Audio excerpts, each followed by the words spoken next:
Airport Regions Conference on Quality of Life in Airport Regions, a Challenge for Europe. The ARC organisation, as you know, represents the communities around the location of airports, of European major airports. And we do that by becoming active partners in the development of the European air transport policy. Quality of life in the airport region is the key to successful, competitive and sustainable airports in airport regions. What we have taken as a challenge within ARC is to promote this balance of optimising the economic advantage of an airport and minimising the environmental impacts that it has both on the environment and on the community that live near an airport. In order to affect how an airport interacts with the community, we need to look at the active governance of an airport and how the airport, its regulations, its CEOs, air traffic management, local authority and regional authorities can work together, and that's one of the topics, that's the guidelines that we want to look at. The second thing that we must get right between an airport and the community in which it is based is communication. The people, the community, we all benefit from knowing how an airport works and the impact that that airport has in the way that it works on the community in place. So there is a lot of work that can be done in sharing that information, both within the airport and airport community and between the whole airport organisation within Europe. It is about balancing the economic activity and the quality of life of the people in the region. I recommend these guidelines to you. I hope that we are going to come out of the end of this meeting with a greater understanding of our mutual interests and mutual concerns, and I look forward to an excellent working day. Thank you very much. So, what I wanted to say to you is welcome, and I've tried to speak to most of you just before the conference, but there are so many of you that it has been impossible. Some of you are coming from far, some are coming from just right the corner, so to all of you, thank you for making the effort in this beautiful July day. All airports are located somewhere, and all aircraft do take off and do land somewhere. Nothing can beat geography. That's why the ARC is there, with 33 member regions active all through Europe in helping the spatial planners and helping the region to mitigate the impact of aviation and to take the most of it, because it's seen as a challenge, as an opportunity for us.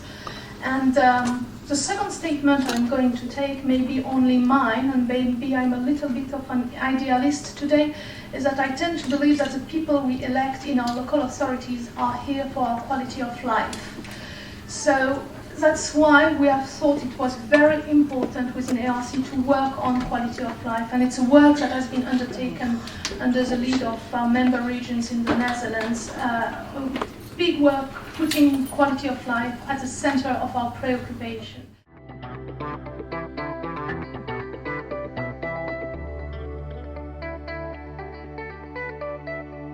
Good morning. I think the balance between the economic benefits and the environmental problems that the airport is bringing to a region is the thing you have to be intentionally everything. That means I cannot go to somebody who has the problem with noise emission and say, we bring you wonderful jobs, and here's another problem with the airport. We have to say to our citizens, yes, it makes no sense if it is no noise, but you have no job.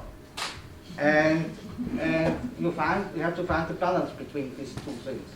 The citizens tell me, make a good land use.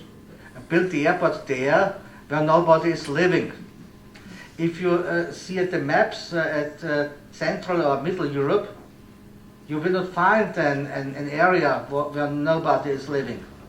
And even if nobody is living in the area, nobody is using an airport. So it's this problem you cannot solve in looking for a new location. Yes, land use planning is absolutely vital, and it is in the hands of the local regional authority. It requires two levels. One is the long-term planning, and the second is the actual permission for individual developments to take place on the site. As a cluster in the airport region, that's what very much what we do. We try to get all the parties to talk with each other. The local governmental offices, airport operators, the aviation authorities, companies. What could the EU do that would be most helpful to you in terms of developing your cluster? As well, here again we come to the communication and dialogue between the organizations and authorities and everybody, so that we find the common goals in all issues. We have a feeling that there's a lot of people talking to us, but they're not actually listening to us. And not just talk to them, prove to them that you're actually listening to them.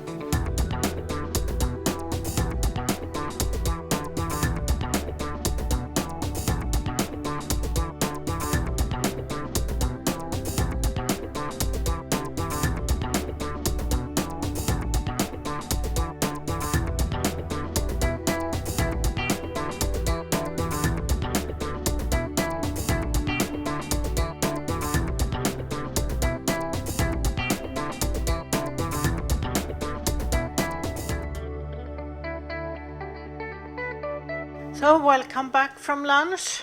Gothenburg is a region, and we act as a region in Gothenburg region with 13 municipalities together with the city of Gothenburg to make our region grow. Because if we don't have this growth, our region will not be able to compete, which is a necessity for people to be able to working and live there. But flying is no longer a luxury in Europe, I don't think.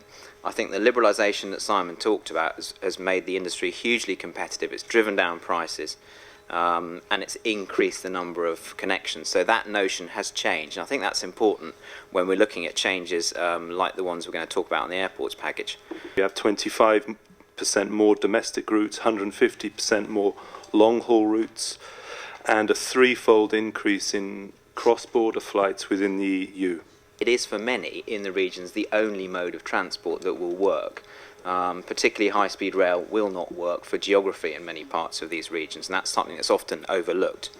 It is actually proven that if all the railway projects and the high-speed rail projects that are in the pipeline, if they're all completed by 2030, then they will just represent 0.5% of the total demand for air transport. But there is a problem in Europe. That's been identified, a shortage of airport capacity. And I think it's an important thing here. It's a shortage of airport capacity at the hub airports. It's not a shortage of capacity at the regional points. And that's a very important difference.